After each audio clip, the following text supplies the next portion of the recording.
반갑습니다. 어쩌다 보니 40만 명의 중학생들과 함께하게 된 과학 강사 안현정입니다. 제가 처음에 이 강연을 의뢰받았을 때는 제 이야기를 해달라고 하시더라고요. 그런데 또 제 이야기가 얼마나 궁금하시겠어요. 그래서 평상시에 정말 하고 싶었지만 하지 못했던 본질적이면서도 중요한 이야기를 해보려고 합니다. 제 이야기로 가볍게 시작해 보도록 할게요. 저는 대학 시절 학비와 생활비를 벌기 위해 과외를 시작으로 학원 강의를 하게 되었고요. 졸업 후에는 학원장님의 추천으로 최연소 온라인 강사가 되었어요. 학원에서는 고등학생들을 주로 가르치고 있었지만 온라인에서는 중학생들을 가르치게 되었는데요. 지금 보시다시피 귀엽다라는 이유로요.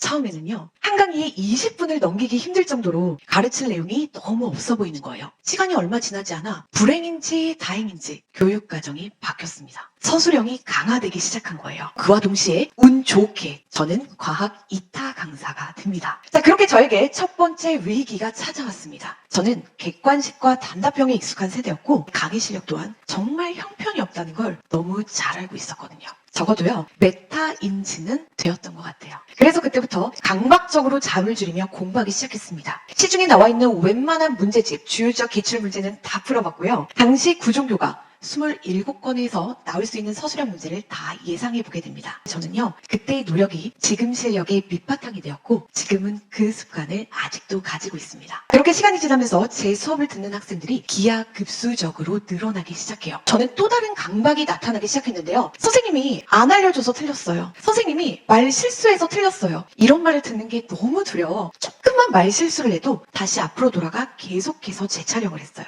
심지어 나중에는 한강을 촬영하는데 10시간을 넘긴 적이 부지 기수였어요. 노력이 가상에서였을까요? 그렇게 저는 과학 1타, 아니요, 전체 1위 강사가 됩니다. 그런데 그렇게 저는요, 두 번째 위기를 맞게 됩니다. 제 수업을 듣는 학생들이 많아지면서 고등학교 올라가서도 연락해오는 학생들이 많아지기 시작했는데요. 선생님이 없으니까 이해가 하나도 안 돼요. 제가 중학교 때는 최상위권이었는데요. 고등학교 1학기 내신을 망했어요 라고 얘기를 하더라고요. 인간이 자기 주도학습에 최적화된 도구라고. 성적이 오르는 경험만 반복하면 공부에서의 자기 효능감은 저절로 높아질 거라고 생각하고 있던 저는 큰 충격을 받았습니다. 이런 게 떠먹여주는 수업이었구나. 제가 이렇게 떠먹여주는 수업에 학생들의 점수는 올려줬을지 모르겠지만 스스로 시행착오를 겪어 만든 본인만의 학습법이 없는 친구들에게는 또 다른 방식의 사교육 중독자를 만들고 있었더라고요. 저는 불과 5년 전만 해도 고등 사이트로 이적하려 했습니다. 다시 고등학생들을 가르친다면 이 학생들의 가장 중요한 시기를 함께 할 수 있고 대입이라는 동기부여도 할 수 있으니 재미도 삶의 의미도 클 것 같았거든요. 그런데 비슷한 시기 회사 역시 같은 고민을 하고 있었는지 메타인지라는 키워드를 들고 나와요. 머리를 한데 얻어 맞은 것 같았어요.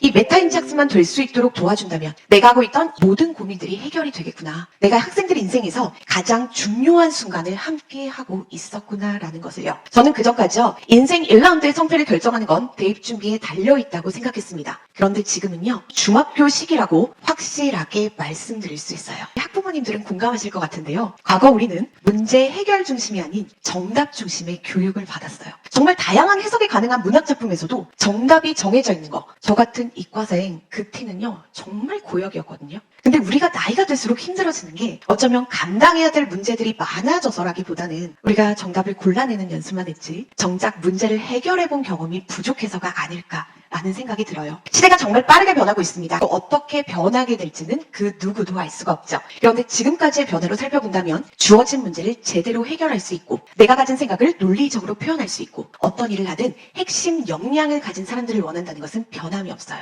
그리고 스스로 행복한 선택을 하고 그 선택에 책임감을 가질 수 있도록 교육해야 되겠죠. 그런데 요즘 학부모님들을 뵈면요. 양극단으로 갈리는 경우가 정말 많은 것 같아요. 요즘 공부 안 해도 할 거 많은데 뭐하러 공부시켜? 라는 분들도 계시고요. 애들 놀면 안 돼. 지금 얼마나 중요한데. 무리한 학원 스케줄 빽빽하게 자시고요. 선행으로 달리시는 분들도 많이 보았습니다. 그런데 저는요. 생애 주기나 뇌 발달로 보았을 때 각 시기마다 반드시 해야 되는 것들이 있다라고 생각을 해요. 우리가 초등학교 때는 다양한 경험을 통해 뭔가 나를 탐색하는 시기를 가져야 되고요. 중학교 때부터는 경험에 의존하는 사고에서 벗어나 추상적이고 논리적인 인지 발달이 일어나는 메타인지가 높아지는 시기이기도 하죠. 이렇게 중요한 시기를 그냥 흘려보내는 것은 인생의 큰 부분을 놓치는 게 될 거예요. 그리고 좋게 보면 학부모님들아 저희 때는 깊이는 차치하더라도 벼락치기로 운 좋게 수능 잘 봐서 인생 역전이 가능하긴 했어요. 그런데 지금은 거의 거의 불가능한 구조입니다. 현 예비 중3부터 적용되는 2028 대입 개편에 따라 내신이 9등급에서 5등급으로 완화가 되고요. 절대평가와 상대평가를 병기함으로써 변별력이 낮아진다고는 하나 상대평가를 하는 공통 과목이 고1에 배치되어 있고요. 이 과목들로 수능을 치르게 된다는 점을 감안한다면 과거 대비 고1의 중요성은 정말 커졌어요. 다시 말해 중학교 학습이 그만큼 중요해졌다라는 겁니다. 그럼 이렇게 중요해진 중학교 시기 우리는 무엇을 해야 할까요? 제가 한 단어로 정리를 하고 싶었어요. 바로 자기 주도 학습이에요. 실망하셨죠? 너무 식상한 용어잖아요.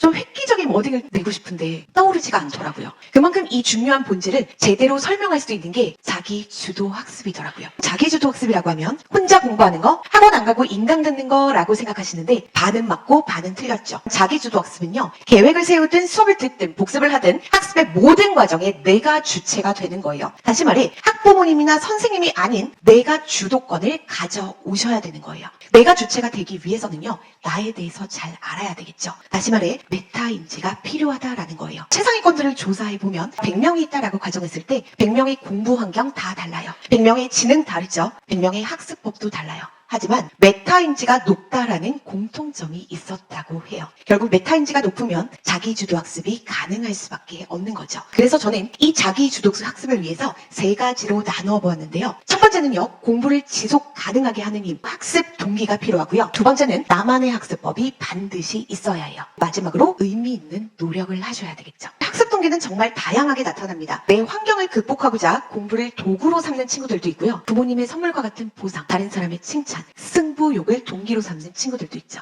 하지만 드물게는 다양한 경험을 통해 미리 인생의 목적을 발견하거나 학문 자체의 즐거움으로 공부하는 친구들도 분명 있어요. 그래서 외적 동기를 가지고 있는 친구들이라면 내적 동기로 전환될 수 있도록 도와주시고요. 동기가 없다면 그 동기를 만들 수 있도록 학부모님들께서 도와주셔야 되는 거예요. 우리는 동기가 없으면 공부를 지속할 수가 없어요. 성적이 떨어지거나 가정환경이 변하는 등 어려움을 만날 수 있죠. 이 동기가 없으면 극복할 힘을 잃어버리게 돼요. 우리 학부모님들은 늘 하셨던 대화, 밥 먹었어? 숙제했어? 공부 안 해? 이런 대화만 싹 빼시고요. 다양한 주제에 대해 열린 대화를 해주셔야 돼요. 어떻게 생각해? 왜 그렇게 생각해? 나는 이렇게 생각했는데 너처럼 그렇게 생각할 수도 있겠구나. 스스로 질문을 던지지 못하는 학생이라면 다양한 주제에 대한 질문을 던져주시고 학생 스스로 생각해서 답을 찾을 수 있는 시간을 주셔야 돼요. 기다려 주셔야 합니다. 물론 순탄치는 않을 겁니다. 그런데요. 제가 아이들을 만나보니 사춘기 학생들도 정말로 부모님과 대화하고 싶어해요. 그리고 이어서 나만의 학습법입니다. 제가 이 나만의 학습법은 단계를 거치라고 말씀드리고 싶은데요. 첫 번째는 학생들의 위치를 아셔야 돼요. 기질과 적성도 아셔야 되겠죠. 왜냐하면 요즘 이런 학생들을 많이 만나고 있거든요. 제가 얼마 전에 받았던 예비 고2 학생의 DM입니다. 선생님, 공부 때문에 연락드렸다고 했어요.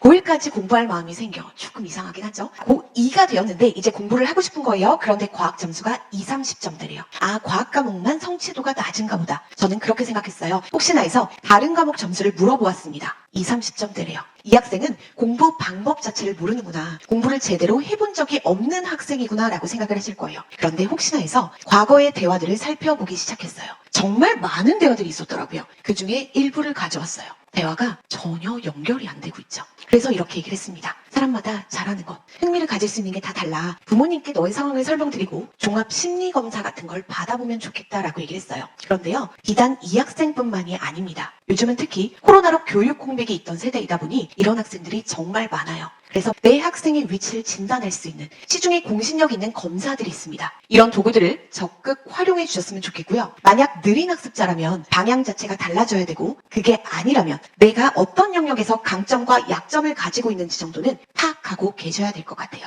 그리고 두 번째는 나만의 학습법을 만들어가는 과정인데요. 반드시 시행착오를 겪으셔야 돼요. 고등학교 올라가서 점수가 무너지는 친구들은요. 선행 부족해서 경우가 거의 없습니다. 방향과 방법을 찾지 못한 경우가 대부분이에요. 제가 아까 전에 만나봤던 제 제자들의 대화를 살펴보도록 할게요. 선생님이 없으니까 이해가 하나도 안 된대요. 교수자가 바뀌었을 뿐인데 이해가 안 간다? 제가 잘 가르쳐서일까요? 아니에요. 이 학생들은 자신만의 학습법이 없었기 때문이에요. 중학교 때는요. 어른들의 체근이나 관리로 좋은 성적 유지에 가능은 합니다. 그런데 고등학교는 깊이나 규모 그리고 경쟁의 강도 자체가 달라요. 고등학교 올라가서 내가 학습법도 만들면서 점수도 챙기겠다? 성장은 가능하겠지만 입시에서 의미 있는 성과를 내는 것은 거의 불가능합니다. 그래서 여러분들은 반드시 나만의 학습법을 중학교 때 만들고 가셔야 되는데요. 그럼 나만의 학습법 어떻게 만들까요? 제가 아까 시행착오를 겪어야 된다라고 했는데요. 단순히 공부하는 행위뿐만이 아니라 우리가 계획을 세우고 우선순위를 정하는 것도 부모님이 아닌 학생에게 옮겨와야 돼요. 내가 어떤 과목에 강점이 있고 약점이 있는지,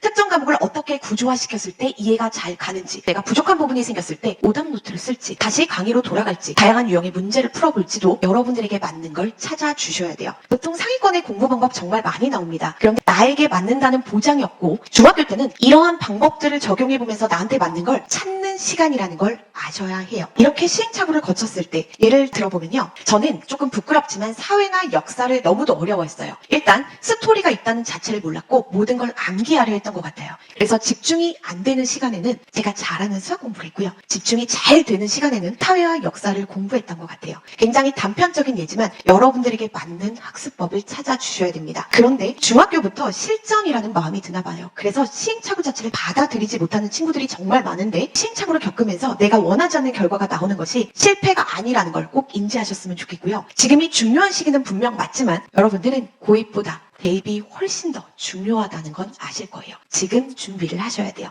그런데 이렇게 시행착오에서 끝나시면 안 되고 시행착오를 기반으로 성취의 경험을 하고 가셔야 돼요. 성취의 경험이라고 하면 과학점수 100점 받는 거 이런 걸 보통 생각하시는데요. 아주 작은 것부터 하세요. 내가 어제는 SNS를 3시간 했는데 오늘은 1시간을 했어. 어른들도 하기 힘든 자기 통제, 자기 조절이 되신 거거든요. 스스로 칭찬해 주세요. 내가 지난 과학시험은 30점이었는데 나만의 학습법을 적용해봤더니 80점이 되었네? 대단한 성과죠. 역시 스스로 칭찬해 주셔야 돼요. 우리는 선생님이나 어른들의 칭찬, 친구들의 시선을 기다리게 되죠. 그런데 진짜 자신감은요. 이런 작은 하나하나가 쌓여서 만들어진 누적된 성취 경험에서 나와요. 그리고 여러분들의 학습법이 제대로 만들어지고 있다는 방증이기도 하겠죠. 마지막은요. 의미 있는 노력을 하셔야 합니다. 제가 한 제자의 워딩을 그대로 가져왔어요. 이 친구는요. 강남권에서 최상위권이었던 학생이고요. 특목고 진학을 고려하다가 전략상 일반고 인문계로 전환했던 학생이에요. 그런데 이렇게 연락이 왔더라고요. 선생님, 제가 중학교 땐 정말 잘했었는데요. 고등학교 1학기 내신을 망해버려서 만회가 안 될 것 같아요. 저 수능으로 돌려야 될 것 같아요. 라고 얘기를 하더라고요. 특히 이 친구가 점수가 낮았던 과목이 고1 통합과학이었는데요. 이 친구랑 중학교 때 늘 얘기를 했었어요. 시험 기간만 되면 나타나서 질답 게시판에 질문을 폭풍으로 남기고 간 친구였거든요. 그런데 이 친구는 평상시에 과학 공부를 한 적이 없고요. 시험 기간만 되면 벼락치기로 암기식으로 학습을 했어요. 제가 계속 경고를 했었거든요. 이렇게 공부하면 너 고등학교 가서 무너지게 될 거야. 그런데 수학 공부를 하느라 늘 시간이 없다고 했던 친구였거든요. 이 친구가 시험 봤던 고1 통합과학의 경우 중학교 3년 동안의 내용을 융합한 과목으로 중학교 때 제대로 공부를 했다면 이렇게 내신을 포기할 정도는 아니었을 거예요. 이게 바로 암기식 학습의 허점입니다. 왜냐하면 고등학교 가면 문제 유형이 달라지죠. 문제를 조금만 꼬아서 내죠. 적용 자체가 안 되게 되는 거예요. 자, 그래서 단순 암기식의 학습 가능성을 줄여야 되는데 지금부터 여러분들에게 예를 하나 보여드릴게요. 여기 지금 숫자가 나와 있습니다. 이 숫자를 외우실 거고요. 그래서 선물을 드릴 거예요. 자, 이 숫자 15초를 드릴게요. 지금부터 외워보세요. 네, 다 외우셨나요? 다 외우신 분 손 들어주세요. 손 드신 분들 중에서 내일 아침에도 나 이 숫자가 기억날 것 같다 하시는 분 제외하고 손 내려주세요. 기억날 것 같으세요? 이분 선물 주실 수 있나요? 이 친구 같은 경우는 분명히 이 내용을 구조화시키고 이해했을 거예요. 지금부터 여러분들도 보이실 겁니다. 이렇게 보면 어떨까요? 숫자들이 보이시나요? 내일 아침에 기억날 것 같으신 분들이 계실 것 같은데 사실 혹자는요 3이라는 홀수부터 3, 5, 7, 9 순서대로 더해갔다라는 분들도 계실 거고 대부분은 1부터 9까지의 자연수를 제곱한 제곱수의 나열이다. 149, 16, 25, 36 내일 기억나실 것 같죠? 우리의 학습 내용은 대부분 이렇게 구성되어 있어요. 많은 내용으로 보이더라도 항상 여러분들이 구조화시켜서 이해하시려는 연습을 하셔야 고등학교까지 장기 기억으로 이어질 수 있다는 거 꼭 기억하셨으면 좋겠어요. 그리고 마지막으로 무의미한 노력이 한 가지가 더 있는데요. 우리가 지금 하고 있는 게 학습이죠. 배울 학에 익힐 습이에요. 그런데 우리는 학만합니다. 학교에서 배우고 학원에서 배우고 인강에서 배우고 진도 나갔다. 공부했다. 노력했다. 라고 생각을 해요. 우린 지금 익히는 과정이 빠져 있어요. 특히 학원 스케줄이 빽빽한 친구들은 더 이상 익힐 시간이 없어요. 선생님 저 학원에서 학원 숙제하는데요. 익히는 시간이 있는데요. 라고 생각할지 모르겠지만 여러분 곰곰이 한번 생각해보세요. 우리가 문제풀이를 한다는 것은 내가 어떤 것을 아는지 모르는지 판단하기 위해서거나 내가 부족한 부분이 있을 때 문제를 풀고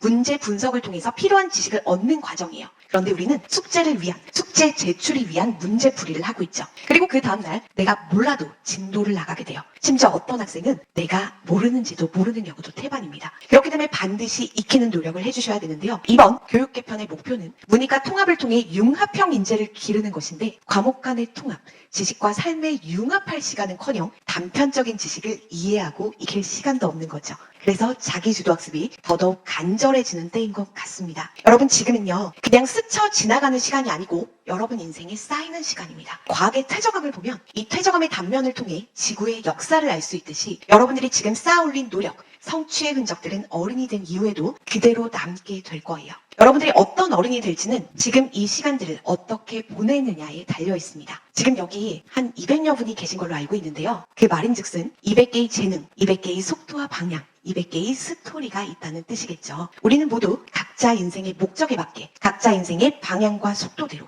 그리고 각자 인생의 목적에 맞는 내 인생의 주인으로 살 수 있기를 그리고 서로 도움을 주고받으며 더 나은 세상을 만들어가는 다음 세대이기를 축복하고 소망합니다. 감사합니다.